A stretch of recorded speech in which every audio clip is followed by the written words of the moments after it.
Okay, we are live. Hello, Facebook. Hello, Facebook on this Thursday afternoon, evening at about a little past 6:30 in Toronto. How's everyone going? Fantastic. Good. Amazing. So thank you everybody that's tuning in, that's joining us this afternoon. I'm here with and feeling so super blessed to be in this powerful conversation with some amazing, magical people. And really what inspired today's conversation really all stemmed from a 40-day abundance practice. Some of you tuning in may or may not have noticed things online that are happening, but essentially it came from John Randolph Price's book, The Abundance Book. And the whole concept behind this book is very simple. It's really 40 days of mindset principles. And the idea with these mindset principles is really to connect the practitioner back to the source of the abundance within ourselves, versus looking in our external circumstances, whether that's your job, career, partners, investments, clients, etc. Because it's when we connect back to the power within us, that's when we connect back to our limitless potential. And instead of looking at something that is limited. So anyway, time and time again, our human experience has shown us distinctions of what our inner source feels like. So regardless of our individual beliefs, the commonality that we have is we like to feel good versus not feeling good. And so clarity feels better than confusion, or joy feels better than turmoil. Love feels better than hate. Expansion feels better than resistance. And so really this conversation is just to open up our experience.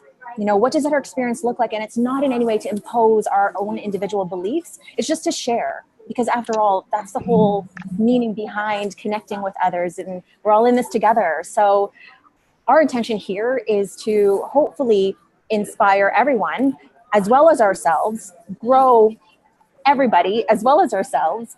And if there are anybody there, or is anybody that's tuning in that's going through that experience of anything but feeling good, anything but joy, our hope is that there's something here for you that will help you receive a little bit more expansion in however that looks like for you.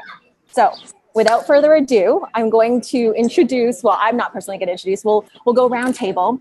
And we also may have Marcos Mendoza also joining us in a little bit. But right now we have Anushka, we have Jordan, we have Wade, we have Ellie as well. What a surprise, as well as Farah. So let's start round table. And Wayne is what I see here on my screen. I don't know what you see on your screen, but Wayne, let's start with you. Hi, everybody. So, introduce yourself. Tell us a little bit about what you do and what inspired you to join this conversation. Wayne Moland here, Echo Movement. It's all about meditation. I love this whole topic. I love the whole unconditional love. That's what I'm all about. I love the whole abundance, the group thing that you ladies have put together. It's an incredible thing to keep your energy at that level of opening up to receiving abundance, right? And that's unconditional love. That's the topic tonight. That's what Echo Movement is all about. I just wanted to briefly let everybody know. I want to get this out of the way right now. We're doing some wonderful charity work in the community, and we're calling on some volunteers for many different things. Feed It Forward. We're also looking for volunteers for $1 Million Smiles. We have 2 playground builds, for playhouse builds that we're building playgrounds for children who have terminal illnesses, to shine some light into a dark time into their lives and their families. We have 2 builds going on July 7th and August 11th. If you want to volunteer for that, just message me, Wayne Moland, on Facebook, and join the crew on that. I'm so excited. Giving back to the community. When we talk about the word unconditional love, for me, it's all love. Unconditional or not, it's just love, right? But for me, giving back to the community gives me that feeling of unconditional love. It gives me that feeling. So it's very important to give yourself the love, because we are the foundation of what we're going to be able to give out to the world.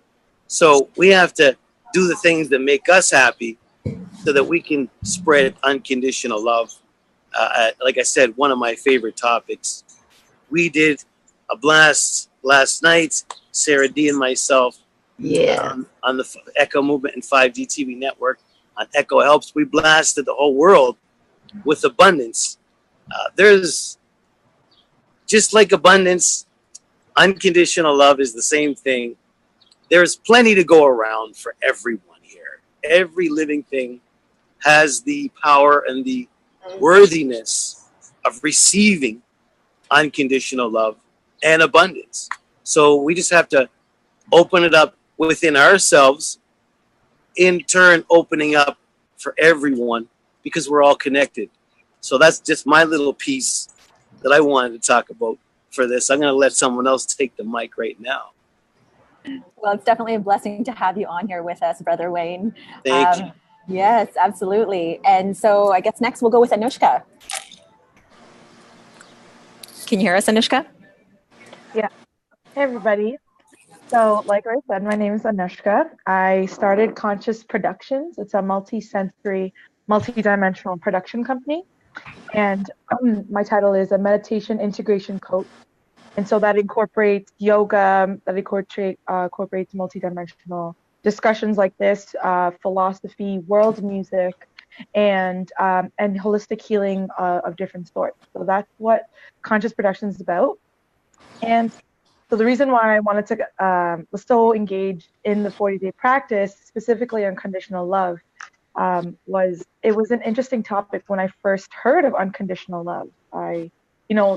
We always hear like, you will love me only if, and it's taught to us from a very young age. So practicing it on my own, for my own self, was interesting, because even when when we're flustered, when we're feeling anxious, we don't feel the most abundant, but we always are, and we always are being loved. And that was a practice to this day on a moment-to-moment basis, is something that I've taught myself. It's a lot easier now, but in the beginning I was like, how am I supposed to love myself when I don't right now? Or how's unconditional abundance flowing through? And always feeling, I do a beautiful meditation on my own self, and I always feel water flowing. So when I feel flustered in any way, I always come back to the fact that I am abundant, and I picture and I hear water, streaming water, and that comes back to the source that I am.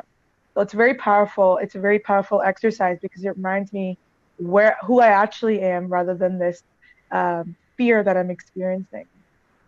So yeah, that's why I'm here. Beautiful. Love that you're here, Anushka. It's such a blessing, and twice in a row. Awesome. Woo!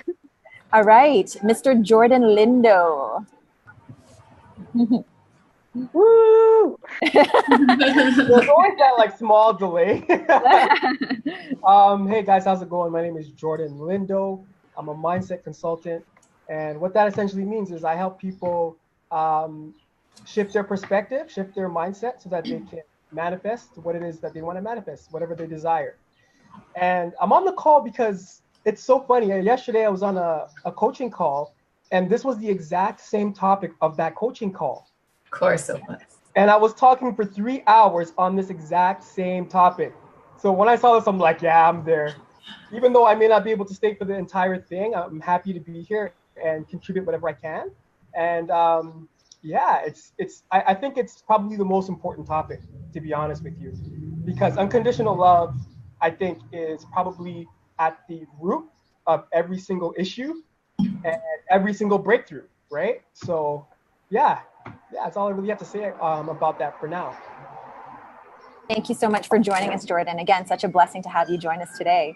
Yeah, and so next, Miss Sarah DeFelice from 5D TV. And I have to say, Sarah and Mao, so much love for you both, because you two have really taken on this whole 40-day abundance. And I know it's so, you mentioned it before, it's like so timely with the work that you do, that I know has been ingrained in you for a very long time. And so it's awesome to be aligned with such awesome beings, everybody here on this call, right? And so many other people that are within our network and beyond. So anyway, without further ado. Thank you so much for that, Ria, and for providing this space.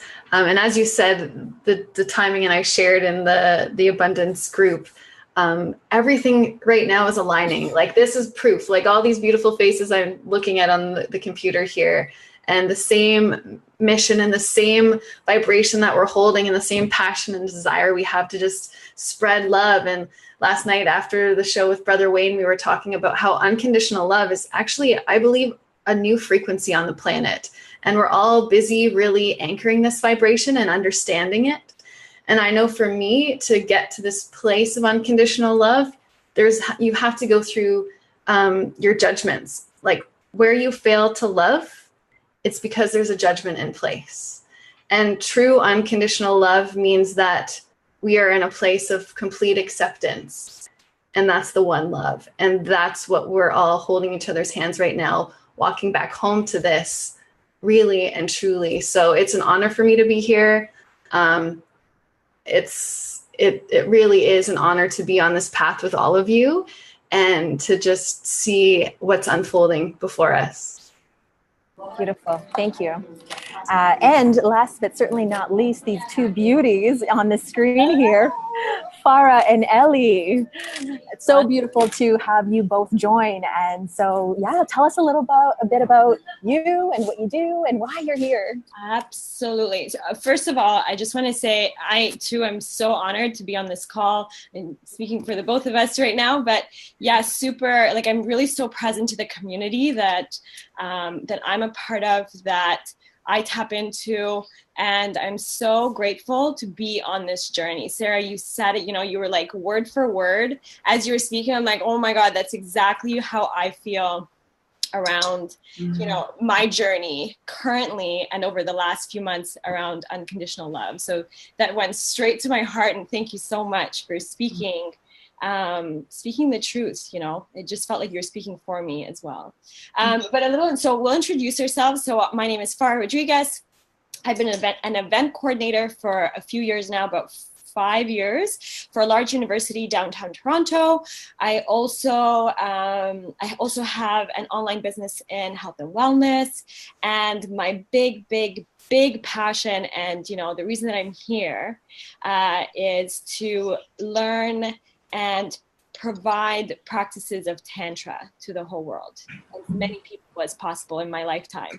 It's been something I've been practicing for the last couple of years, and has altered my life so much in so many different ways, and has provided really the foundation for unconditional love, but from self, right?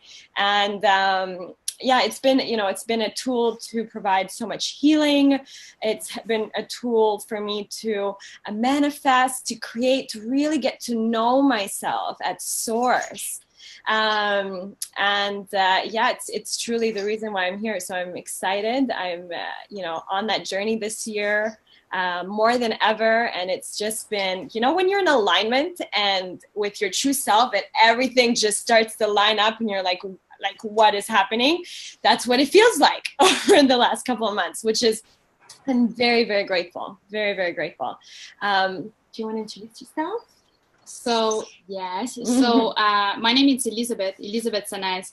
I was thinking about it. I was listening everybody's share, and I'm like, what is unconditional love? I'm not even quite sure of what is unconditional love.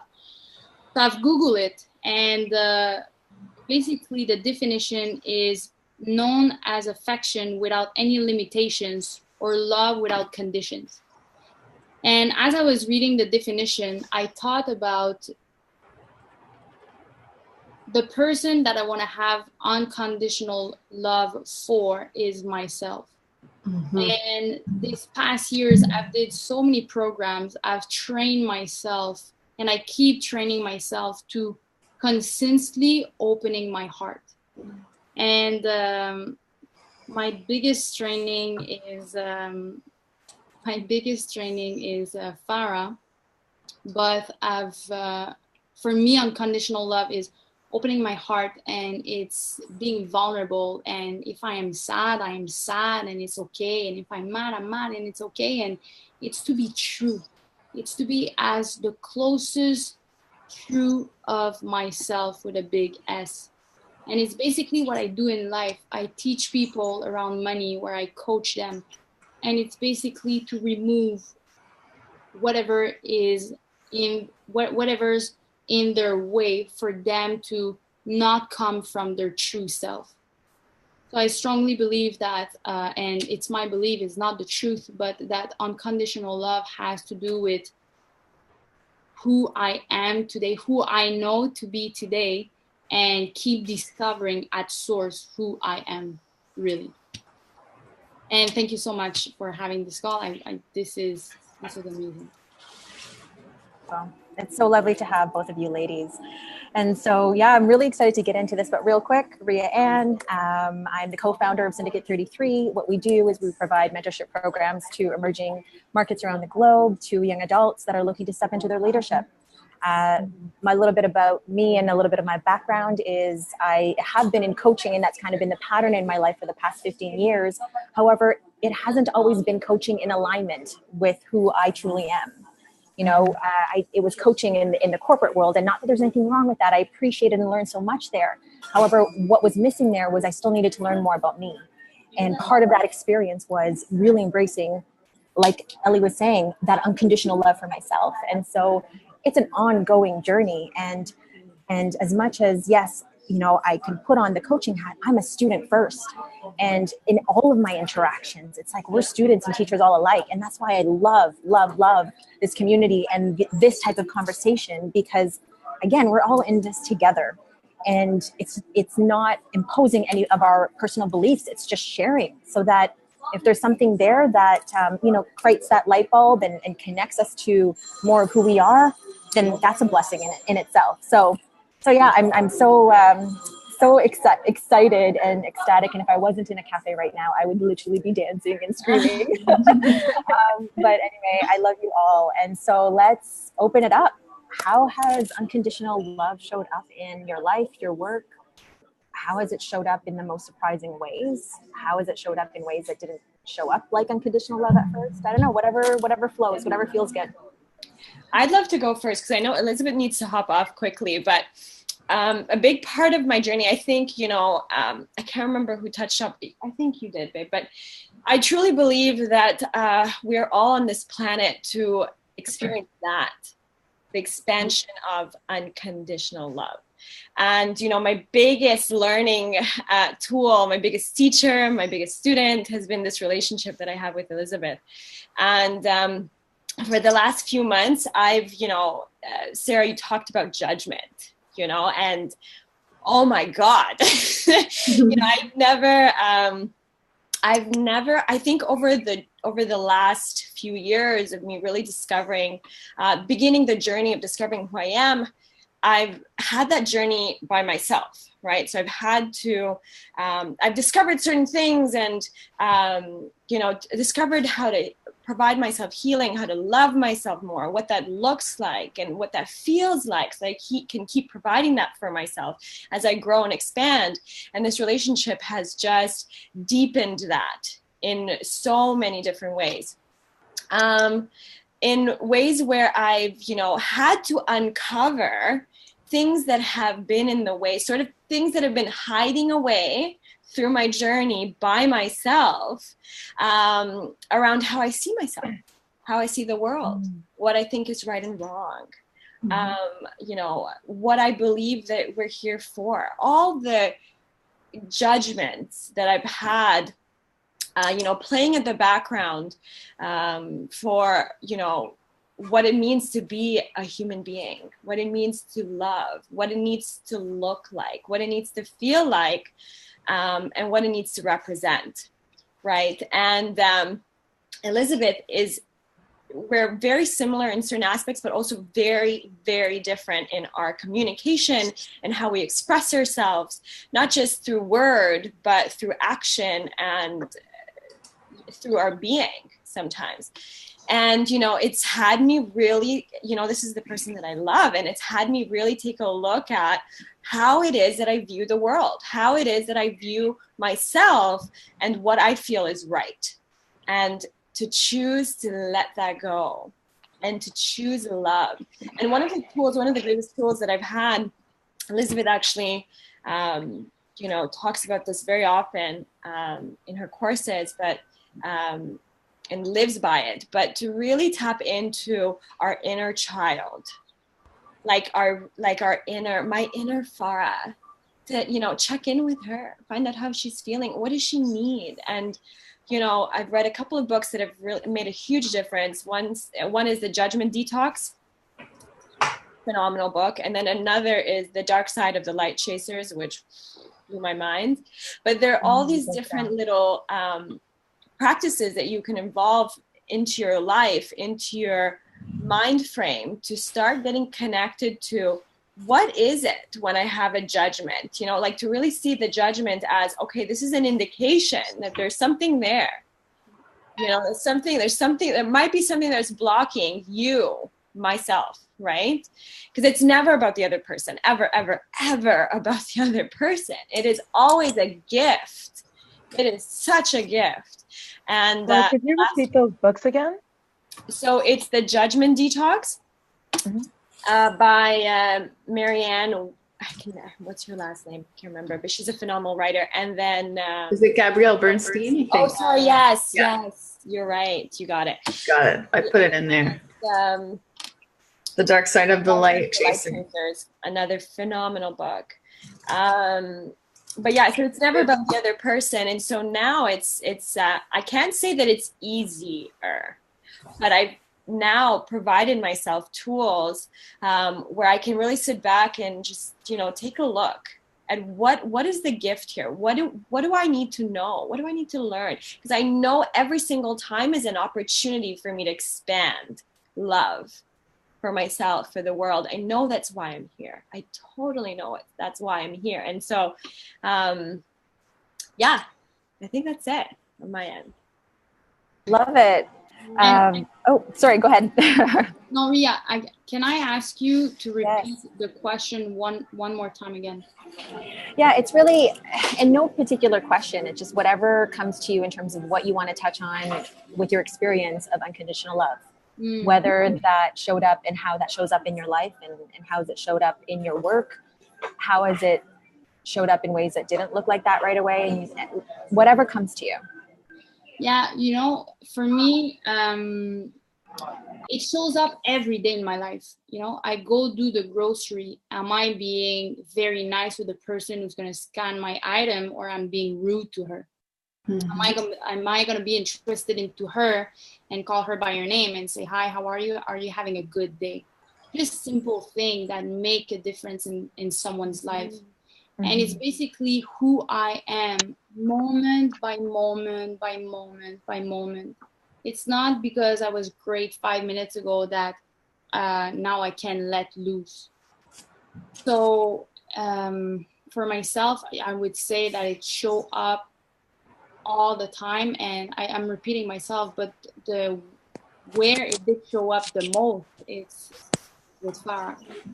And with Farah, it's a growth opportunity, and it's not only a growth opportunity, but there's so much that came up for myself that never came up before, and it's because for me the love is so strong. So the woman that I am today, it's basically, it's elevating who I am by acknowledging who I am and what I do, and really being at service and do my best and treat people the best, including Farah, including the cashier, including my family, my friends, is moment by moment, like, who am I being in this conversation? Who am I being in this situation? Who am I being in the person that I'm doing business with?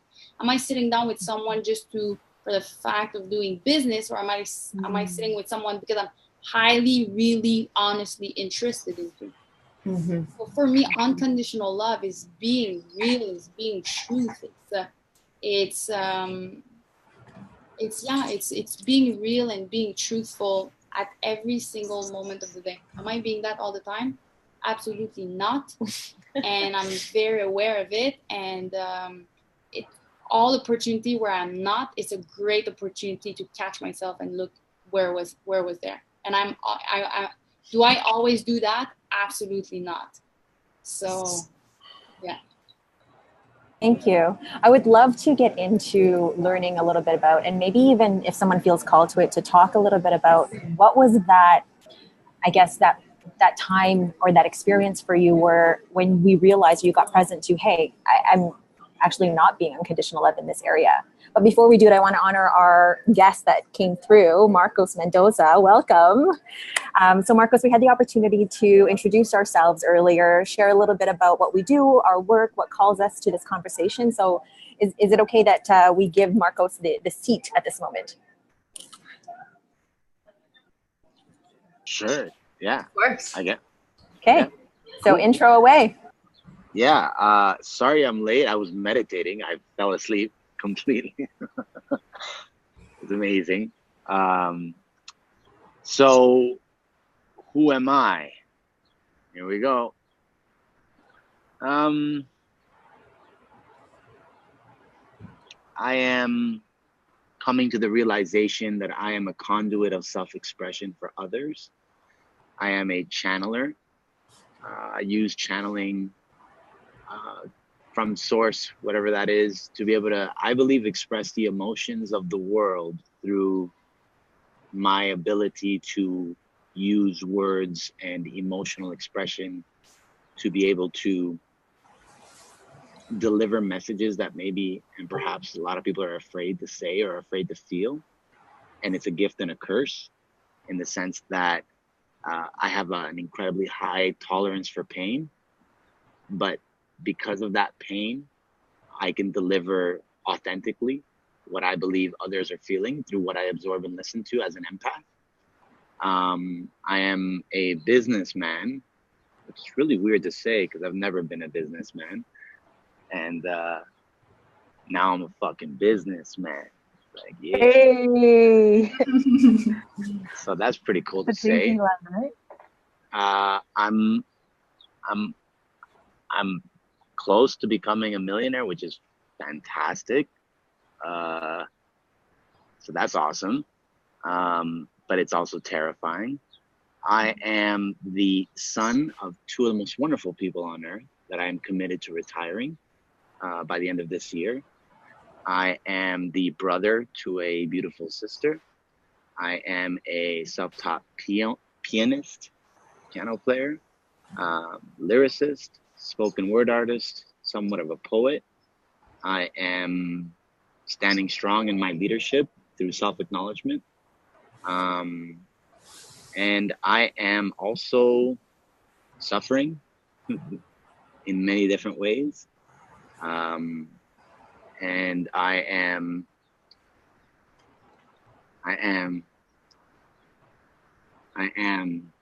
you know, it's really strange, guys. Like I'm not, put me on stage and I'll rock it. Give me a mic and I'll smash it. Put me on a camera and I'll deliver. But put me on a webinar and I get all shy and introverted. So I am that I am is the best way that I can say who I am. Thank you. Thank you. We're so blessed to have you join us. I'm very blessed to be here. Thanks for still being here after I woke up. Like, oh, shit. All good, all good. So continuing on, who wants to share a little bit more? What comes to you about? I wouldn't mind sharing something because I do have to leave soon.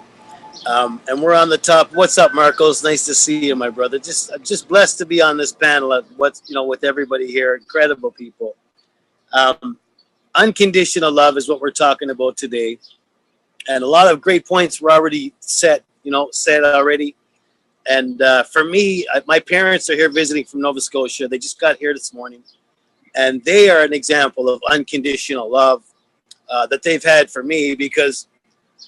Even when I sit here and I think about how I have 3 children myself, and I can't even imagine what it feels like for my parents having to go through what I put them through as their child, and to still always have never judged me, no matter how crazy, no matter how terrible, no matter how, whatever the case may be, that I did, it didn't budge them anything.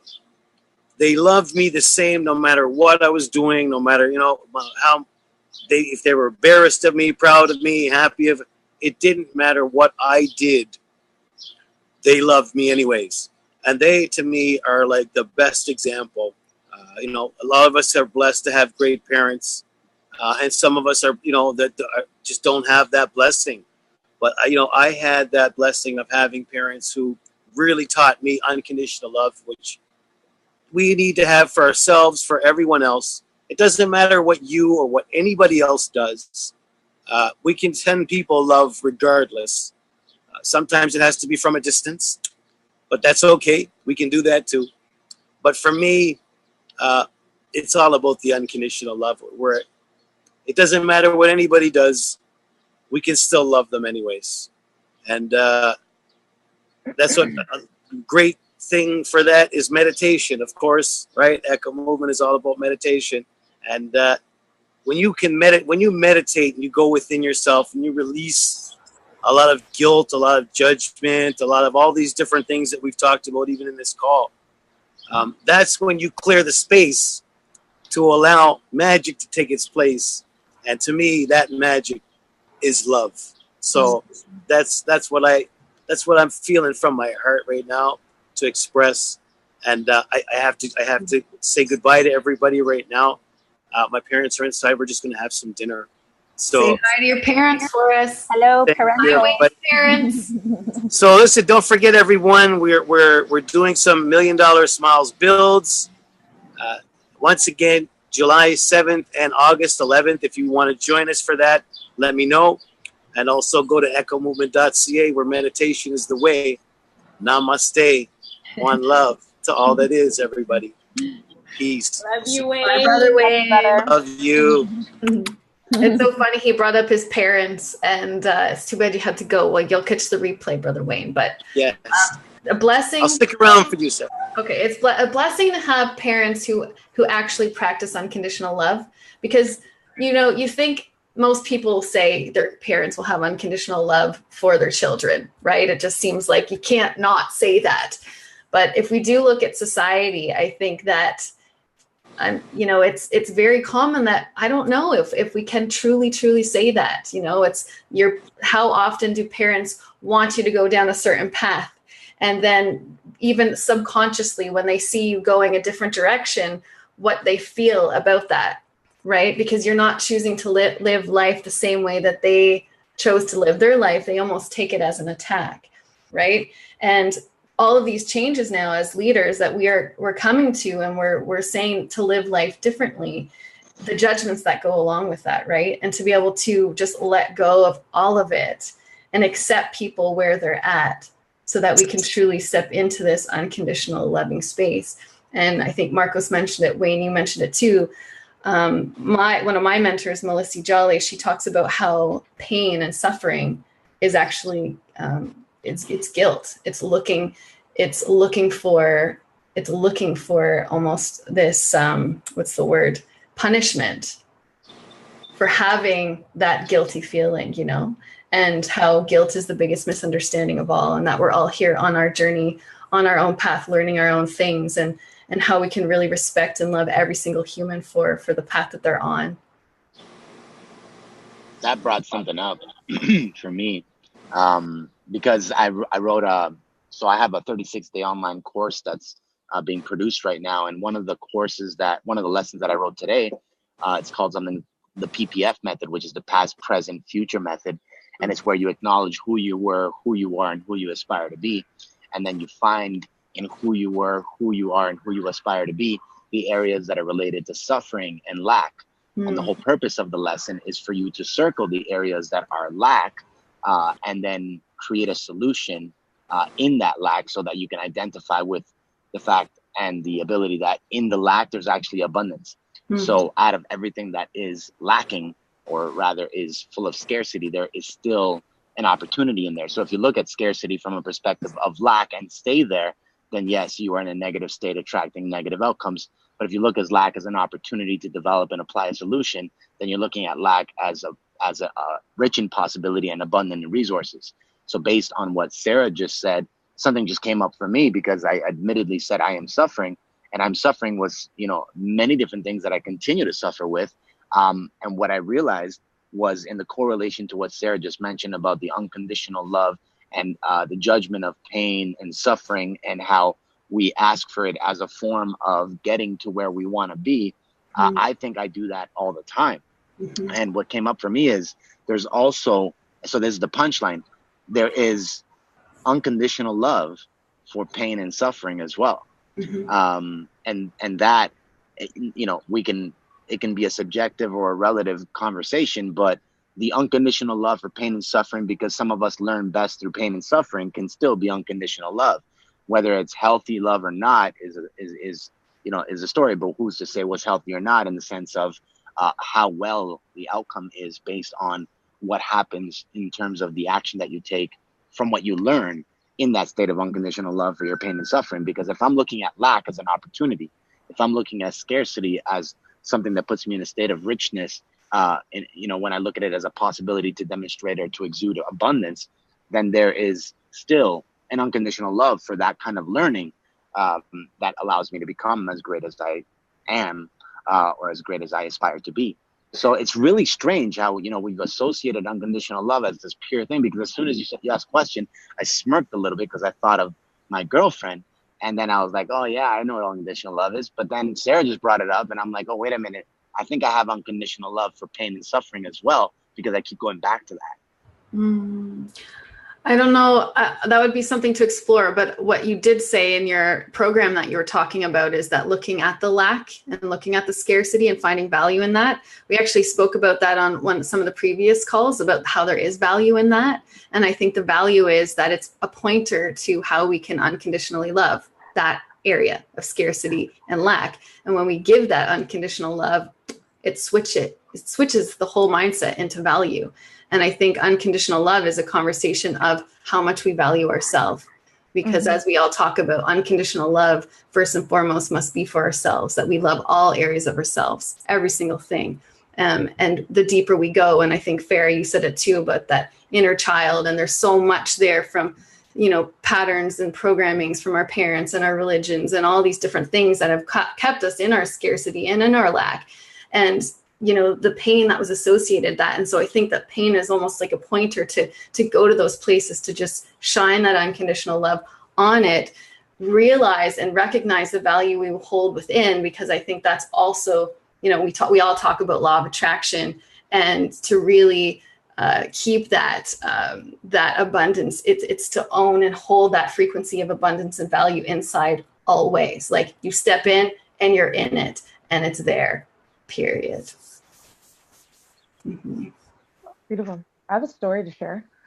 So a lot of things were shifting for me in my life, and really close relationships were just shifting,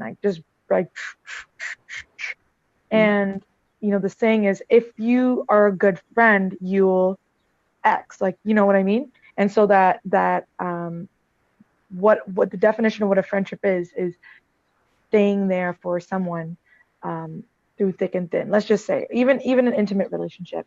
And what I realized was I was experiencing a lot of guilt, because it was, wait a minute, I don't actually want to be here, but I've been told that if I need to be a good friend, I have to stay here. Mm-hmm. And where the unconditional love came for me was that rigidity of, okay, how can I show them that just because I'm distant or physically distant doesn't mean I've stopped loving them.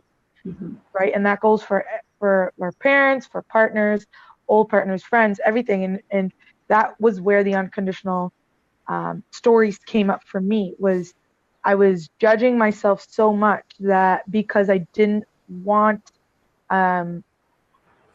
know how to love another because I was only taught by being physically present there was the only way you could love them.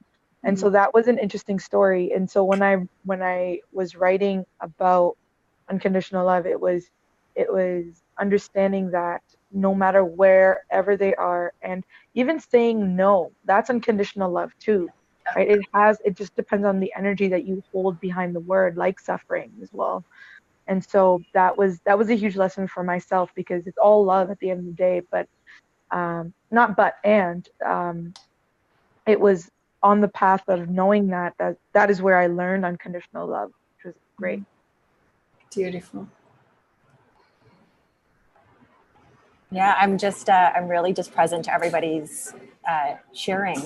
And I know, I mean, there's so many different things that we can touch on when it comes to unconditional love. And I feel like we were saying, Sarah, it's like, does anybody really understand it and know it? And I think, and I feel like in those moments of when we are experiencing those distinctions of what feels good, whether it's joy, inspiration, like we're very aware of what's for us and what's not for us. And we're very aware of determining, I like this, I don't like that, or this makes me feel good, that doesn't make me feel good. And I think in those moments of connecting to what does make us feel good, and those moments that connecting to what does allow us to feel like we're vibrating at a higher level, I feel like those are moments of unconditional love, whatever it is that we're experiencing at that moment. I think unconditional love is something that, as we evolve, is something that will just be all pervasive, right? Not even just those little moments, but for sure, that is all pervasive, omnipresent. It is source. Yes. And what we're going through as in evolution, and you touched on it, Anushka, about having that guilt when you feel like you need to be there, and that being there is physical love. Mauricio and I have both been tested on this with different family relationships and whatnot in a big way. So I feel like we have the real experience to speak on this, and it's as hard as it is, right, to go through that guilt. That's why I like to believe the biggest misunderstanding is guilt, because we've grown into these codependent relationships. And I think the codependency is unhealthy and unsustainable to the truth of who we are. And this journey is about becoming interdependent and synergistic with one another when we stand fully, truly in our truth. And we open up to our hearts to expansion and to love and to community, and the truth of what we are is unity. But when there's that codependency, there's that, you get into those games of rescuing and the victim and all of those things, which are just patterns that we're playing out. But I think those, it's a big test for unconditional love when you can really do what's best for yourself, honor yourself, value yourself, and what your heart is guiding you to do. What's coming up for me is the conversation of the word conditions, unconditional. Yeah. Right. So what are the conditions? What are the labels that we put towards that which we are choosing to love? In that state of dissecting those conditions and acknowledging, I just jumped in, and what Farah mentioned, the judgment detox, like that is a massive process of self-love. It's just to give yourself that kind of ability to process that constant flush of self-judgment. The principles of my life have been built on self-worth. Like I found that I became, quote unquote, very successful when self-worth became the primary motive, right? And in that space of awareness for self-worth, all decisions related to, do I value myself? And in that space, even the darker side of light workers, it's like unconditional love can be broken down into the state of awareness of what the conditions are associated to the subject that we are loving. But does that happen? Does it happen unconsciously, or does it happen consciously? From this conversation, it sounds like you guys are practicing to consciously do that, right? Which is a beautiful process, I believe. I ignore the process. I completely ignored, and this is what came up as Sarah was speaking again, is just when she just mentioned, I was like, oh shit, I am ignorant, right? I'm ignorant. And I'm ignorant because I ignore that process. I ignore it because I choose to either be all in or all out. And in that space, I'm ignoring what comes with it. I kind of just take the punches as it comes and deal with the circumstances and look at everything as an opportunity to develop and apply a solution, right? But I have also acknowledged, just from right now, I had this little breakthrough, this shift. I was like, oh, wow, I'm actually ignorant when it comes to doing the actual work. And that's where I realized the etymology of the word unconditional. So if we talk about unconditional love, does that mean that you can love something even though it seems to be perceived as something that is not whole and complete? Exactly. When in the reality, everything is whole and complete. So that's what allows you to be unconditionally in love or unconditionally present, right? So when you can break down the awareness of what these words mean, and we create a process of thought that is correlated to the end result that we seek, or to the result that we seek to receive as we process that thought, which is sometimes just to stay present until the ongoing process leads to fulfillment. I think that's how we crack the code to unconditional love, rather than just stating this, way of being. It's like, I unconditionally love you, right?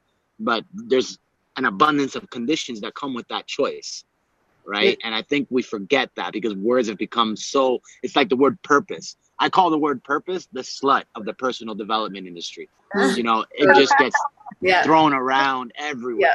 Well, what's your purpose? words. I'm the purpose. I'll help you find your life's purpose. A purpose. It's the dirtiest slut of the personal development industry. But people forget that the purpose of life is simple. The purpose of life is to live. How you live, what you do to live, where you live, why you live. That is when we get into the dissection of what purpose becomes, right? But the purpose of life is to live. What's my life's purpose? Well, your life's purpose is to live. Life's purpose, live. It's directly in correlation. Or love, right? To love, to love. Or and love. I like, Marcos, you're wearing, just when you're speaking about how, what is conditions, like conditional love, I think is how much a lot of the society has been. I will love you if you follow this religion. I will love you if you go to law school. I will love you, right? Whatever it is. I will love you if you're in the dark. I will love you if you're in the light, right? And you're wearing the black and white, and we're in a year 11, which is all the duality. It's the black and the white, and I think we're being forced to look at both of those things equally and be able to love it all. And I think unconditional is walking the line of owning both of those sides.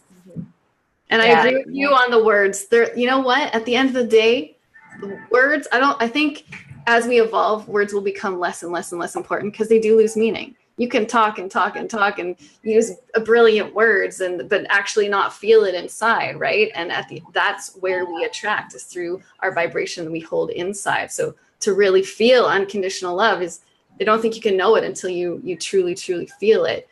It's even like the word authenticity. Everyone's like, of course I'm authentic. What does that even mean nowadays? It's another one of those words that's kind of losing its thing. You can say it. You can say it. Call it a slut. Call it a slut. It's a slut. But what does slut mean? Yeah, what is a slut? But no, I love Marcos. I love how Marcos, you touched on that, like the whole word purpose, because I do believe it's so overused, right? And the one thing I always say is like, we don't have to find our purpose, and like I said it before, it's like we are our purpose. It's just like experience life. That's it. That's your purpose, right? And it's just, that's huge. That's it. No expectations. And to Sarah, what you were saying earlier too, is just like loving, like having the no conditions, right? And we've all touched on it today. And how I know I've said it in the past, back in my teenager days, it's like, oh, I love this person like my boyfriend, or I love you like a friend, or I love you like my family. Like I learned that I was putting conditions on what I believed love was, and I was not in any way being unconditional in that regard. I still love that piece of me unconditionally, but that was my experience. Another great book is Expectation Hangover by Christine Hassler. It sounds like it's kind of similar, Farah, to what you were mentioning. But yeah, I know, I just, so much gold in this conversation. So I just want to be mindful of time, because I know we typically aim for about half an hour. So any last things or anything else that comes up for anyone here? Yeah, I can keep going. I know. We've got so many juicy people on this call. The time is just passing by. Yeah, totally. Anishka, you were saying something. Yeah, could you just repeat the book you said? Yeah, it's Expectation Hangover by Christine Hassler. Expectations or Expectation Hangover. Thanks, Sarah, and thanks, Sarah. So I'll leave you guys with something that's in correlated to, again, what Sarah said. Sarah's just dropping bombs. So let me ask you a question. You guys can all answer at the exact same time, okay? What comes first, the thought or the feeling? Feeling, for sure. It's the thought, guys. Thoughts come first. Your brain processes the emotion as something that happens in your body, and then your body feels it. Okay, it's thoughts become You're right. things. You're absolutely right. You're right. I get that. It is thoughts first. I get it. So glad you guys got that wrong.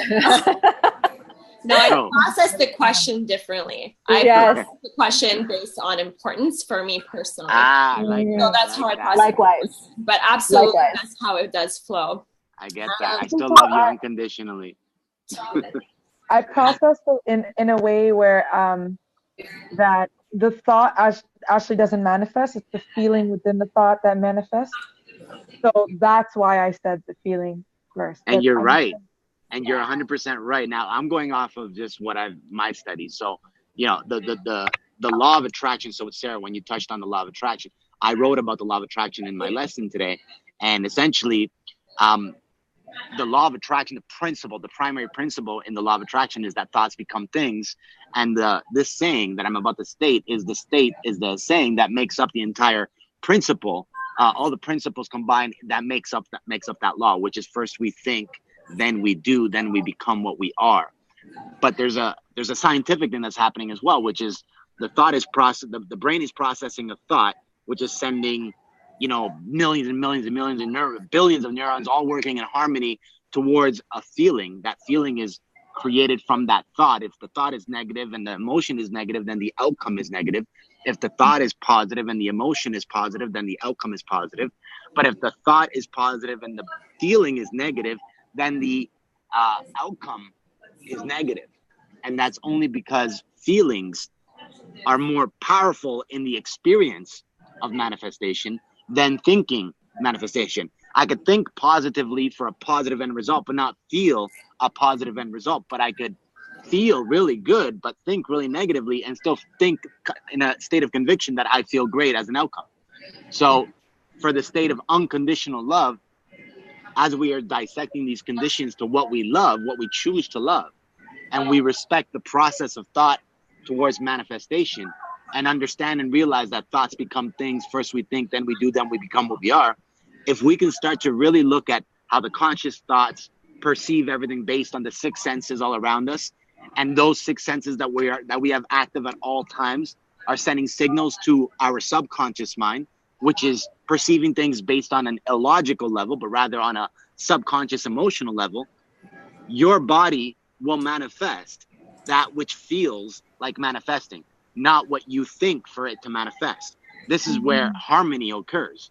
If there's no harmony within the thoughts, the feelings, then the outcomes become typically towards a negative side because we're negating some part of the process. So when we start to think thoughts that align with the unconditional love that we process, and that unconditional love in all its glory and in all its harmony allows us to just unconditionally choose to love that which we choose to love because it feels good, then the way that we act on that which we choose to unconditionally love gets blessed and showered in love because we feel good about choosing to unconditionally love. But if we then start to break down what we conditionally love, and the thought of that conditional love is not in alignment with what's harmonious, then the outcome of the way that we love that which we choose to love turns out to be not the greatest outcome. So, and this is all happening in a moment, right? So I find it fascinating that I literally wrote about this today, and then Sarah brought it up in two different contexts. And that's the thought process in Think and Grow Rich. You know, like that's the thought process. Thoughts become things. First we think, then we do, then become we are. You know, conscious mind is the sixth sense. Subconscious mind is not logical, it's all emotional. So even Anushka, like for what you said, it's like 100% correct. And Farah, the way you perceive that is what's important to me, because that's where you manifest from a state of feeling rather than the logical side of things. Like I choose for this to feel good, right? And it's like now I'm starting to think about what conditions am I putting towards that which I love, right? Am I putting thought first or am I putting feeling first, right? Perhaps if I put feeling first, I'll learn to love better, right? Rather than putting so much logical thought, right? So it's just fascinating. So because it kind of came late into the conversation, I'm just starting to pick up on the frequency of the conversation. But that's what I'm picking up on, is the choice of how to put the focus of what I want to manifest. Is it going to be because my thoughts become things, or is it because my feelings are inspiring the thought to align with what I want to choose to love? And I love, Marcos, what you were saying about the harmony. I think that is so powerful, because I truly feel like it is a harmony. It's a dance between the two. I'm very much connected to my feelings and my thoughts. Like, my thoughts are not as powerful, so that's where my mindset is starting. Like, that's where I'm practicing my mindset. And between the two, this is what my experience is, between the two, the harmony between the two, especially the way that you've linked it in that order, is very, very powerful. Very, very powerful. Absolutely. Yeah. To embody that, like, to really like embody that like at your cellular level, like, it's just. Well, that's healing. Yeah. That's where healing occurs. And requires, it does. Like, you do, there is, like the last few months have just been strictly all around healing for me. While I reprogram my brain, the way that I process, how I've been processing, not just from this lifetime, but from previous lifetimes as well that have followed me into this life. So it's very much a healing process where I've now, I'm integrating who I truly am while I'm getting rid of the old machine, the old computer, reprogramming for this brand new computer. So it absolutely requires a lot of, it requires healing. And I think what I want to say, I know, Rhea, you wanted to speak really quickly, but I also wanted to, do we have any comments? Is anyone tracking that? There's lots of comments. I wanted to, anyone watching this, I really wanted to, this is such a big conversation. And I want to invite, anyone who, is curious about knowing more to reach out. I feel like I would be speaking for the whole group, but just reach out, because my healing has really come from community. Yeah. Has really come from, it's one thing reading a book and it's beautiful, but to really experience it in community is where where my healing. And that's really the whole purpose of this conversation, right? It's really just to share our experiences and what has come up for us, so that we're not only helping each other within our community, but we're helping those as well that have tuned in. And we've been, and there's still so many of us out there that are in that place of quote unquote suffering. And even that word kind of trying to, for lack of a better word, but in a place where they kind of feel a sense of confusion, kind of feel a sense of, hey, there's something here that's not really working for me. And again, we're not here to say that this is it, but we're here to share. And if there's a piece of that brings us closer to that healing, then that's golden. Absolutely. Yeah. Absolutely. And when do we know when we're actually healed? Right? It's a constant. It's an ongoing thing, right? Yeah. So that's where self-sabotage is such a powerful state of awareness, when you can be aware that you are in a state of sabotage, right? And healing, it's the exact same contrast, the polarity of sabotage and healing. Healing is an ongoing process, right? I might want to throw a wrench in that healing thing. Yeah, I was just going to say. Can I do that? Let's do this. Go for it. It's just a conversation I've had actually with Wayne as well about, because, I'm all about 5D living. And to me, 5D living is unconditional love. It's the judgment. It's forgiveness. It's we are God. We are God. And is God not perfect? No. So if we have this concept, if healing... God is not. No?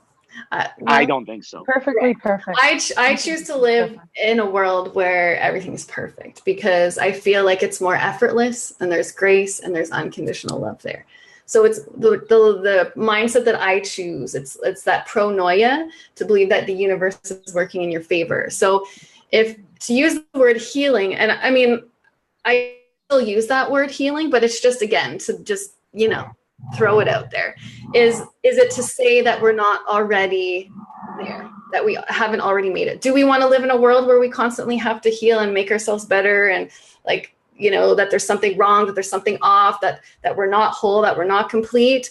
Or can we just literally just jump into the next dimension? I like to call it the fifth dimension, where, you know what, everything's perfect. I am harmonious. I am abundant. I am amongst beautiful leaders that are a part of the same thing. And we're holding each other's hands and lifting each other up and raising the vibe and living differently and letting go of, it's like you got to just let go of all these stories of suffering, of conditions, of whatever it is. So it's something I'm exploring. I hear what you're saying, Sarah, and I think we're saying the same thing. And the word healing for me is the awareness and then the disassociation to my attachment to it. Yes. So for me, it's, whatever's happened to me in the past, which I've programmed as bad or right or wrong. Yes. So when I say healing, it's really the detaching myself from the experience and the emotions that come up with it, for which I perceive them a certain way. That's what I mean by healing. And I feel like we might be saying the same thing. I absolutely believe in this, it's exactly what you're talking about. It's well, at the end of the day, all words are just slets anyway. So I feel you. I think we're vibrating the same thing. Yeah. Yeah. But I'm so glad that you said that too, Sarah, because I do agree. It's just words are just words, and what is the meaning that we put behind it? But I also feel okay, if we want to reinvent whatever that means to us, another way to say it is even reminding instead of healing. Right? Wayne and I were using harmonization. It's where are we in resistance to what we are? Where are we in resistance to our truth of unconditional love? And how can we harmonize that? What light can we shine? What awareness can we bring? What consciousness can we bring to that piece that feels that it needs to be healed, which is really a judgment, perhaps. Yes. I'm totally on your side when it comes to the fact that we are whole, perfect, and complete. Right? There's nothing to, and if we see what I'm getting really present, I apologize for the noise in the background, but what I'm really present to has been coming up for me is that if I am in a state of feeling anything less than looking at something as whole, perfect, and complete, then that's just taking a step further away from what is true. Anyway, that's my feeling anyway. And again, not imposing that, but, I'm totally, I'm like Farah, I'm a feeler, I'm emotional. So when Marco said, when you broke it down the way you broke it down, I appreciate that so much, because that's not my first go-to in terms of breaking it down from a logical perspective, but I also appreciate that. But yeah, for me, it's just do what feels good, because that's just closer to what I feel we really are. Hey guys, I actually am really interested to let Marcos finish that point, because I feel like he kind of didn't get to finish. When you said God isn't perfect, Marcos, can you just go a little bit deeper on that? No, I'm going to opt out because I'm challenged by Sarah's point, and I want to be on her side with what she said. Okay, fair enough. I feel like there was something really juicy there. I don't know what it is. There's so much juice in this conversation. Oh, it's so good. Seriously, we can totally talk forever. Well, because it's relative, right? So God is, again, I'll get into it if I state, but there is a lot of suffering. And again, Ria, you just mentioned the word suffering. I love how you said, instead of saying suffering, we say reminders to what's not in alignment. I love that. I love paradigm shifts with wordplay. I've eliminated the word how from my vocabulary in the context of creation, because I don't use the word how. I ask, what can I do now? Or where can I position myself? Or why am I taking action? But I don't say how.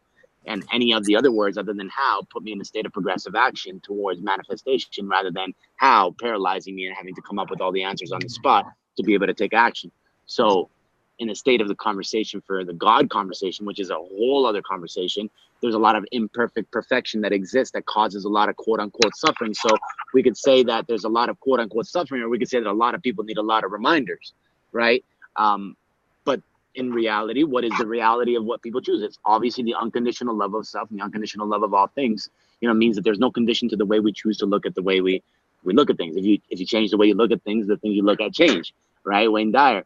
So the God conversation is really powerful, because I've been experiencing, as I mentioned from the beginning, a lot of internal suffering, which probably just means that I'm ready to receive a lot of reminders. And I think what is happening in the dialogue is I'm receiving those reminders So that's why I respectfully decline the juiciness that you're seeking, because it's going to bring out drama and passion in the form of passion. But I'd rather just receive and let it sit with me, because I would love to tap into the fifth dimension and be whole and complete in that space, and really experience bliss, harmony, love, abundance, joy from a state of being rather from a state of longing. So I choose to take that route. Yeah, it was Buddha's birthday recently, and a couple of us in the community went. And you know, Buddhism, they say, I don't belong to any religion, and I don't impose any of my beliefs as well. But I do like that in Buddhism they say that suffering is desire. Suffering is caused by desire. And that comes from lack. That comes from I don't already have it now. That's wicked. Right? That's fucking wicked. I love that. Abundance. Wow. Yeah. Beautiful. Mm-hmm. All right, guys, I'm opting out on that one. I'm gonna go make a video. Oh, yeah. Perfect. Give that out to the world. Yeah, I love that. Thank you so much, guys. So grateful. Sorry I was late. I was in a deep meditation. Yeah. No, it's so All good. perfect and divine. I've got to drop off too, guys. This was epic, and I'm all in for these conversations. I think this is the new media. This is why 5D TV was created, because we need to have these conversations, because a lot of people are suffering, and I think a lot of people are looking for different belief systems and for different leaders that they can follow and be inspired by. And I think this community is so empowering, and I really am honored to be here. So thank you again, Rita. And actually, on that note, Sarah, there's something to be said about the fact that although we have these conversations and these leaders and these coaches and these mentors, it's like we have all the wisdom within us. Yes. You know, and it's just like, this is just us sharing. And so, just the reminder. The reminder of that unconditional love is just unconditional love again within. Start there. So anyway, without further ado, thank you for everybody that's joined this call. Man, so juicy. And we timed this out. We're like half an hour, but I love the flow. And again, we can go on forever. And we invite so many more people to come join us. You know, this is like a conversation that can go on. It's so healthy. But just to plug, and if any of you have to plug off or log off now, welcome and thank you. So 40-day abundance practice. I think we're in day 5 tomorrow. And really, you can start any time, but we've been posting it on Syndicate 33 and on a lot of people's pages as well. And so just tune into those. I just so much love, so much gratitude, appreciation for everyone that has tuned in. Love you guys. And I love you. I love you. Bye, guys. Love.